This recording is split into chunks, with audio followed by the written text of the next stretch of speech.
আপনাদের কাছ থেকে দোয়া চাইব। আজকে আমাদের বিজয় দিবস, এখানে বাংলাদেশের পতাকা উঠছে। বাংলাদেশের স্বাধীনতা সার্বভৌমত্বের রক্ষা কবচের নাম হচ্ছে ইসলাম। যদি ইসলাম না থাকে বাংলাদেশের স্বাধীনতা সার্বভৌমত্ব টিকবে না।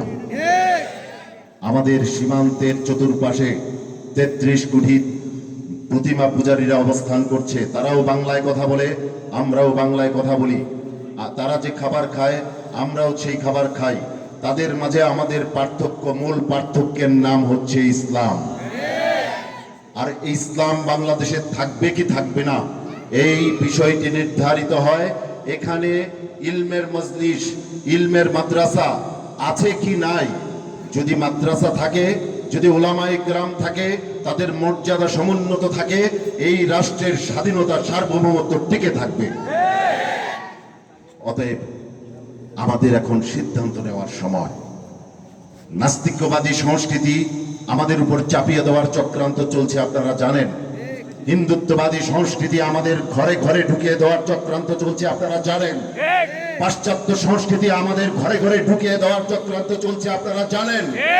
আমার ছেলের নাম হয়তো মুসলমানের নাম থাকবে, কিন্তু সংস্কৃতিতে সে হবে হয় পাশ্চাত্যের অনুসারী, না হয় হিন্দুর অনুসারী, না হয় নাস্তিক।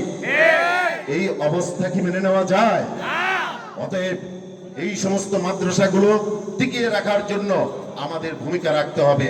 রাজি আছি ইনশাআল্লাহ? আল্লাহ রাব্বুল আলামিন আপনাকে আমাকে দ্বীনের জন্য কবুল করুন। ইসলাম নিয়ে বাঁচি, ইসলাম নিয়ে মরি, ইসলাম ছাড়া আমাদের জীবনের এক মুহূর্তও যেন না কাটে। আল্লাহ রাব্বুল আলামিন আমাদের সেই তৌফিক দান করুন। আমি আপনাদের কাছে ভোট চাইতে আসি নাই। আমি কেন আপনাদের কাছে ভোট চাইবো? আপনাদেরকে শুধু এতটুকু বলতে চাই, ভোট তাকে দিবেন যে আপনার আদর্শকে সম্মান করে।